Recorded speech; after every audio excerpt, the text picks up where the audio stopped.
All right, UFC Moreno versus Kavanaugh is over. I'm gonna kind of recap everything, see how well I did on all the picks. Not too bad. Towards the beginning, I was cooking, and there was like a 3 fight stretch or 4 fight stretch where I was like, "Oh my gosh, this is incredible." Towards the end, kind of collapsed, wasn't as good. Like I said, I'm gonna go through every fight, starting with the first one: Damian Pinos versus Wes Schultz. Got this one wrong. I thought the grappling of Schultz would be a lot better. He kind of quit in this fight. It wasn't very he got tagged early and kind of fought his way back up, fought for a takedown, got one, I think, at one point, but Pinos was just able to muscle through a lot of it. Kind of just like, I don't want to say chatted on him. It was just, yeah, it was relatively easy for Pinos, which I know there's a lot of anti-American wrestling people in MMA, but this was kind of a, oh, wow. Pinos, easy work, first round knockout. I did say if Pinos doesn't knock him out in the first round, that West Schultz will win. And I underestimated the power of Pinos greatly. Only been training for 3.5 years. I don't want to say this guy's like next Ateba at middleweight, but like he's close. This guy is for only training for that short amount of time and being able to get it done like that. Super impressive stuff. Moving on, the next fight. Eric Silva, Francis Marshall. I also got this one right. Not or this is the first one I got right. Impressive stuff from Francis Marshall. Eric Silva probably shouldn't be in the UFC anymore. He came out hot and fought hard for the first whatever minute it was, but outside of the Marshall money line, I didn't really like a whole lot of stuff in this fight. Marshall ended up getting it done, first round submission. Good stuff. Good stuff from him. Moving on, Regina Turin, Ernesta Carrasqueta. This is one that I was not very confident in when I made the pick, but as time kind of passed, because I only really knew Regina Turin was fighting on Thursday. I changed my pick to Turin on Friday while I was recording the video and then wasn't as confident in it. I just kind of liked her stuff more. And then as she walked into the octagon, everyone was going nuts for her. I don't know. As she was walking in real time, I was like, I should have been like I was contemplating putting live money on her because it was just such a good. The energy was there. She looked locked in. It was just I don't know. It was just a feeling that I kind of got. But then they step into the octagon, and there was some times where Ernesta landed shots, and I was like, but since it's a Mexican crowd, nobody cared. Ernesta gave up a good fight. If it was a split decision and somebody gave her that decision, I wouldn't have been as mad. But Regina Turin landed the more damaging shots. There was a catchweight bout too, which I thought was a little bit weird, but I get it. She was only on 3 days' notice. But no, Turin looked great. I thought she would implement some more grappling early or late, but she didn't. In fact, it was Carrasqueta that was going for more going for the takedowns and things like that. But it was a great. I cannot think of the last time I saw a women's MMA fight like that. That was a banger. Fight of the night, one fight of the night, deservingly so. Yeah, great stuff from those two. Turin money line should have been more confident in it, and I definitely was when it came up. But I mean, method was correct. Money line, there wasn't much else. Moving on, Douglas Silva de Andrade and Javier Reyes. That was what a stretch. It was like Pinos, first round knockout. Super exciting prospect. Cool. Next fight. Francis Marshall, first round sub. They took a little bit of time. Go into the fight of the night, women's MMA fight of the night. Super fun. And then straight into Javier Reyes dancing, walking out to YMCA. I was sitting on my couch like, how much fun is this card? Like, it was just such a, I don't know, that moment, the energy was super fun. Ended up picking Reyes right. I thought he'd get it done by decision. I thought Silva de Andrade would be a bit tougher. And to be like, people didn't like the stoppage. I thought it was a good stoppage. He was not defending himself. He was just waiting for the time to run out. And Herb Dean ended up stopping the fight, unlike the Cell Huber fight where he just let him die. But I will get into that later. Javier Reyes pulls it out submission, or I'm no, not submission, TKO in the first round. Good win from him.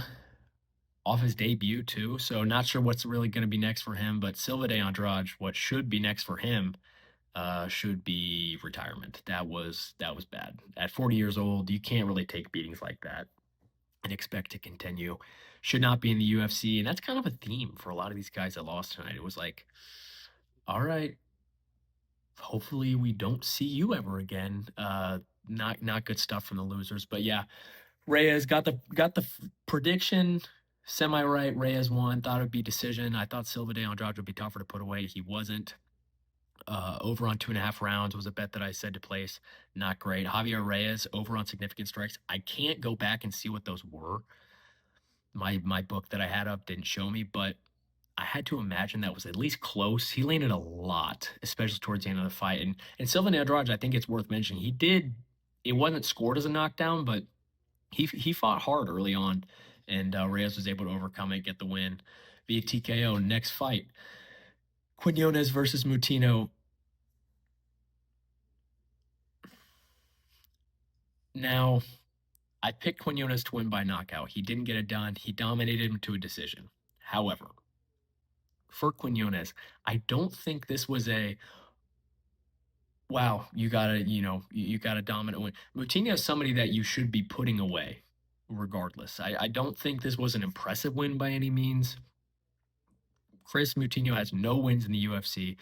Quinones is a decent striker, an above average striker, or so I thought, but wasn't able to put him away. All right.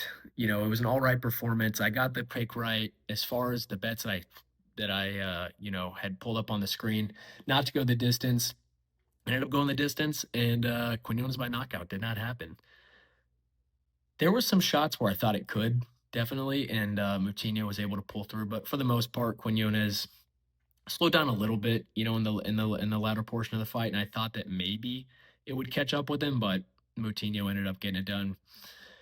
Moutinho, once again, should probably be out of the UFC, and Quinones, we'll see what he gets next. But it, I don't want to say it like killed my excitement for him, but it definitely wasn't oh, what a great bounce back win. It was okay, he took care of business, But like I said, he should be somebody that should be getting, he's somebody that should be getting a finish over Moutinho.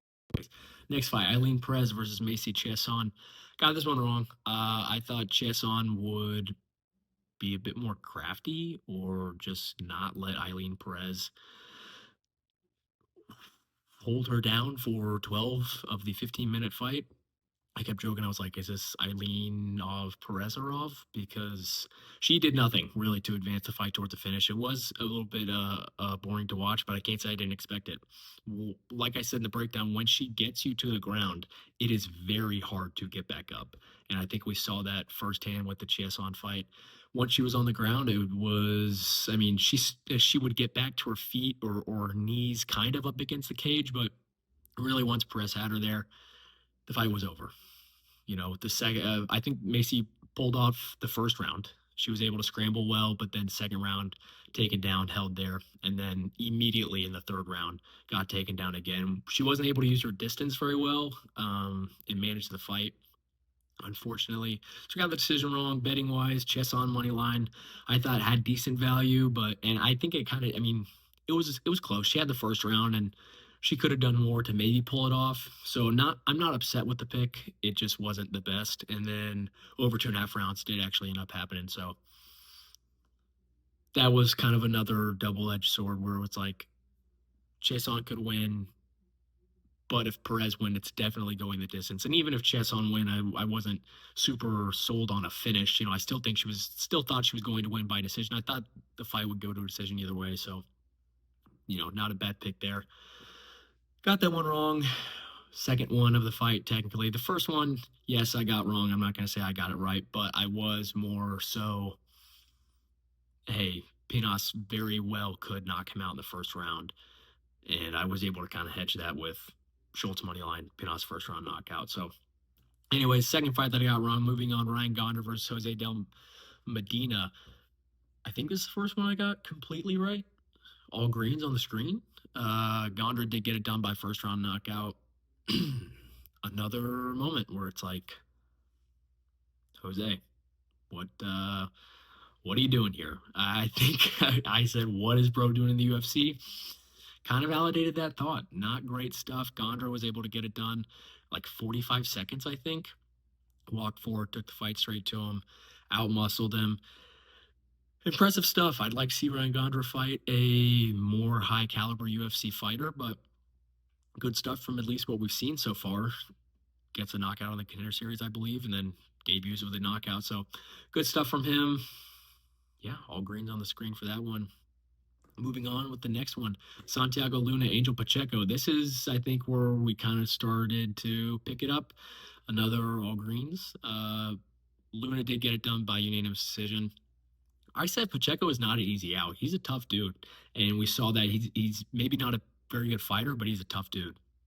So if Luna, I knew Luna probably would not be able to knock him out, and if he was able to finish, it would have to be by submission. Luna just controlled the fight the entire time. It wasn't even one where it was, late in the fight and Pacheco's getting a second wind, or maybe there's a momentum swift change. There wasn't. Luna just kind of dominated the entire fight. Was able to dictate the pace, outlanded him, landed some good takedowns as well. Yeah, that was Pacheco's still a tough dude, and maybe we keep him around in the UFC to maybe halt or check, do a cardio check on something. But another low level guy that got beat by a high level prospect. So yeah, I like the sub decision double chance because, like I said, if he did finish him, it would be by submission. And the fight to go, the distance was plus 240, I believe. So if you catch that, good for you. Next fight, Imanol Rodriguez versus Kevin Borjas. Yikes. Hey, once again, this was the. Once this fight ended, I was like, it happened and it clicked. I was like, that's exactly, there we go. But second round knockout gets it done. He had me worried. That was a scary first round. He is. I knew he was small for the division because I've seen him fight a bunch of times before, but I didn't really realize. Maybe it's because Borjas is a lengthier guy, but once he stepped in there, I was like, man, he is little. But once again, on the other side of that, I was watching going, man, he is little, but I was also going, man, he is fast. And once Borjas was just kind of left, he's a better first round fighter for sure. But then in the second round, once he was just left kind of throwing hooks and straights, and that was all that his game has really evolved to. And Imanol Rodriguez was able to get past that. He made it tricky for him to enter and get shots off. But what I say, he's fast. He picks up as the fight goes on, and then he was able to find an entry, get off some dangerous shots. Don't get me wrong. In the first round, I was very worried. It was not a good visual there. I thought the fight was definitely going to be over. And I was bummed out because, like I said, Imanol is one of my favorite prospects, but he ends up bouncing back, getting the knockout in the second round, gets the job done. Good stuff. Rodriguez money line hit, and over 1.5 total rounds did hit because the fight or the knockout was like the last 30 seconds, I think, of the second round. So Rodriguez gets it done. Good win from him. I like to see him move on, or I like to see him fight. Borjas was like, this was one of the first fights where it was like two solid. I'm not calling for Borjas to get cut after this fight, like I would be for the last six losers of the fight. Borjas is a UFC level guy, and even Rodriguez took care of him. It was a good win for him. Let's see him fight another UFC level guy. Don't feed him to a can. He's a good prospect. He's a good fighter. I want to see him move on. A lot of really good flyweights, and we can talk about that at the end of the main event. But how about that division? That is tough. Next fight, Edgar Shirez versus Felipe Bunes. This is one that I didn't pay attention to as much. I know Shirez clearly won the third, and Felipe Bunes was able to control him for the first round. Shirez did a great job fighting hands and staying alive in that first round because that was 3 minutes, I think, of Bunes having the hook in, being on his back, trying to find the submission, and Shirez, like I said, did a great job fighting the hands and staying alive for the 3 minutes that he did. Second round was the toss up. And like of course, that was the one time, the one round where I wasn't paying as much attention, but I thought that it could have gone the other way. So he gets it done by split decision. I had him by knockout. Buenas is tougher than I thought, and his striking was way better than I thought, especially towards the end where I mean, he was eating shots, but the speed was there the whole time. I like the money line. I said under 2.5 rounds. I thought Shirez would be a little bit more dangerous. He ended up not. It was another win where I was like, Shirez, good win, but maybe not as convincing as I would have liked to see. Shirez gets it done. Next fight. King Green, you son of a bitch. King Green, you son of a bitch. I knew I look, I could smell the crafty vet win in here somewhere. I just thought it was just going to Cheeto, but it ends up being King Green. Dude, when he fights and he's not getting spinning wheel kicks slimed out by Mauricio Rufy, and he's against a lower level guy, it is very clear and obvious that he is the better fighter just because of the way he was hey, he was spamming the NPC emotes, but this time he wasn't getting his ass whooped. He was whooping Zellhuber's. This was not close, really. At any point in time, there wasn't any time where I was like, "Oh, good shot by Zellhuber," or "Oh, that might have hurt him." No, King Green was moving out of every dangerous shot. I mean, he was putting it on Zellhuber. Got this one completely wrong. I think I was maybe looking into the Mauricio Rufy fight a little bit too much. Daniel Zellhuber is not good, like at all. There was no, like I said, there was no point in that fight where I thought he had him hurt. There was no point in that fight where I thought, oh, he looks dangerous. He looked helpless, in fact, the entire fight. Yeah, not great stuff from Zellhuber. I like the fight to go over 1.5 rounds. That was actually the only thing I got right out of that fight for the most part. Pretty bad stuff. And at minus 450, look, I get losing Michael Johnson.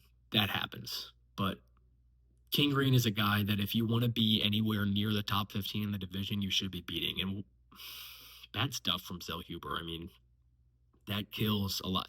Like I said, I think he could get away with losing to Michael Johnson. King Green, I don't think it's bounce backable, and of course fighters can get better, but that's going to set him back pretty big time. It's Zellhuber was at one point a fighter that a lot of people could see in the top 15. It's going to take a lot of convincing from here on out for him to work his way to the top 15. Moving on, Marlon Chito Vera versus David Martinez. If this was a fight where, if it's the story of the last three fights from Chito Vera, it's the same stuff. He lands more dangerous shots. He'll come back. I think he pretty clearly won round three. But if he shows up, 150 seconds earlier, then maybe it goes the other way. But he didn't. He got outlanded in the first 2 rounds, would still land some pretty good shots. And it looked like he had Martinez on the back foot the entire time. And Martinez did slow down pretty significantly in the third round. I think we saw that. Vera was kind of starting to take over. There was definitely a momentum shift in the last about minute of the fourth round, or the second round, excuse me. But it was like Vera had him on the back foot and was hunting him down and would enter and then not throw. And then enter and then not throw. And then eat a shot and then eat a shot. Hell of a chin. The chin is still there. There's no questions about that. The chin is still there. He hit some nasty shots. But it was like, what are we waiting on? And then he'd enter, throw it, not throw, and then throw a shot that was telegraphed and blocked and did no damage. And he did get good shots off in the third round, was his best. But what else is there for Chito Vera? Or what, are they going to give him to Talbot? I don't think so, because that's kind of like I guess it could be a good win for Talbot, and he wants a striker, and that's Marlon Chito Vera. But at this point, is that what we're doing? We're just going to give Chito to these prospects that want to move up the rankings. The wins over Chito are starting to mean a little bit less, especially after this one was not great. But good win for Martinez. We saw the elite speed on show on display. I like to fight to go the distance. That was the one thing I got right. Cheeto. I mean, I'm not mad with the pick because, like I said, he was 150 seconds, behind actually fulfilling the pick. I think if he showed up a little bit earlier or showed up right before the midpoint of the second round and was able to kind of steal it, then he would have clearly won the fight because I think he clearly won the third round. I think everybody had it 29, 20, 28. The judges did. So, yeah, I mean, I should have known that he was going to get out volumed like he has for the past 2 years or 3 years now, but it is what it is. Moving on, the main event: Brandon Moreno versus Leonard Kavanaugh. I had Moreno via fourth round submission. I switched it. I had him by decision, and then I actually had in the betting breakdown that it was a good shot for the fight to go the distance. Kavanaugh showed up big time, and there was a moment. I see the 48 46 or 48 47. There's an argument for Moreno in the first round, definitely. There's kind of an argument in the third round. There's also an argument that Kavanaugh 50-45'd him. That and maybe it was because he was just kind of whooping him so bad that he had Moreno holding him up against the cage and just kind of praying and throwing knees or kneeing him in the thigh. But that fight ended and it was like that was kind of Kavanaugh just kind of whooped his ass. And that doesn't happen to Brandon Moreno. There was a moment in the second round where Kavanaugh had him hurt really bad, and instead of just flying in like a maniac, he was patient. He chose his shots very well. He landed some tough blows. But I think it's almost better that the fight didn't end right there because if the fight does end right there, then it's still Kavanaugh. He landed a nice shot. He still uses speed, but what is it like when he gets to round four? Like I was saying in the fight breakdown, I was saying, what is it going to be like when this fight gets to round four? What is it going to be like when it gets to round five? I don't think it was going to go well, but Kavanaugh gets it done. I'd like to see Kavanaugh not take another step up. Like I don't think I really want to see him versus Manel Cop. That would be a great fight, but I kind of want to see him versus Almabayev. Kavanaugh gets to kind of shortcut his way up into the top 10. Why not, you know, give him a fight down and then you can let him fight up? I, I won't lie. I was watching this fight going,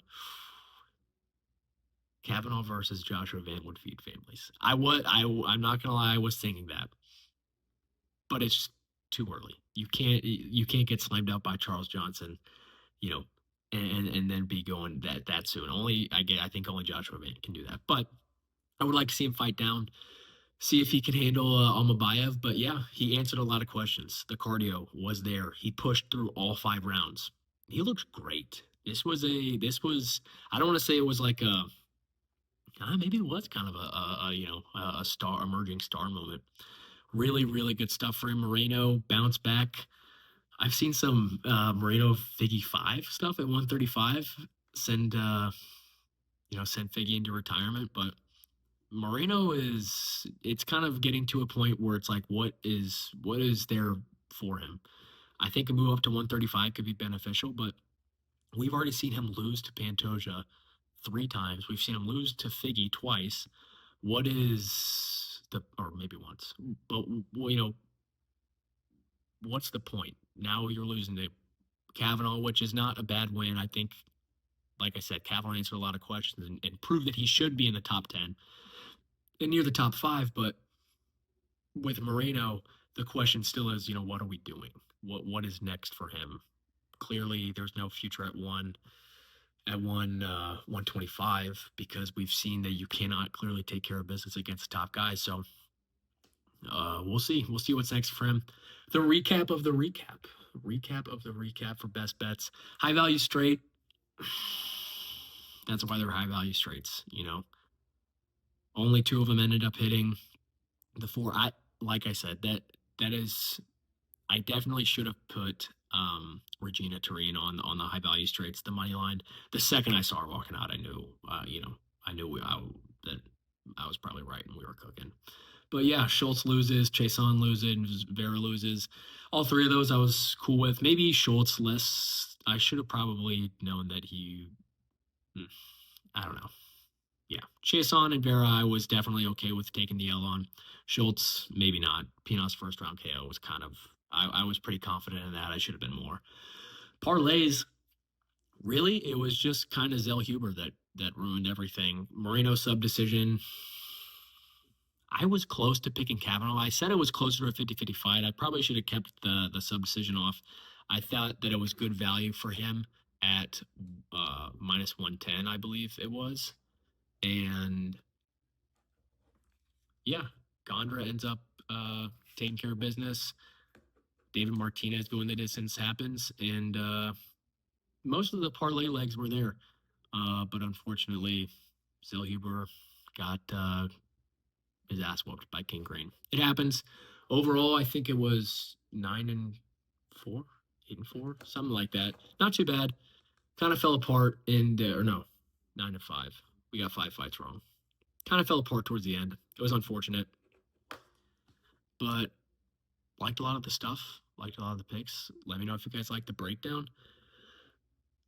I will definitely make a 326 breakdown. It's Charles versus Max week. I could not be more excited. I'm so juiced for this fight. I'll make the breakdown for that. Hopefully, get that posted by Friday, maybe Saturday, and then I'll maybe post a non-breakdown recap video Wednesday or Thursday. We'll see. We'll see. I might have to ease into it. We might just be doing breakdowns and recaps. But that's the recap of the fight. Let me know. Did you guys hit? Did you guys lose big? Break even? I broke even because of Zellhuber and Brandon Moreno kind of screwed me towards the end, but I was happy with I was happy watching the fight. I wasn't bummed out or anything, but good card, really good card. I guess that's what happens when you put a bunch of non UFC level guys against high level UFC guys. But fun card, good energy. Yeah, let me know. Let me know how you guys did, and I'll see you guys. Like I said, either Wednesday or definitely on Friday or Saturday morning before the fights. So see you.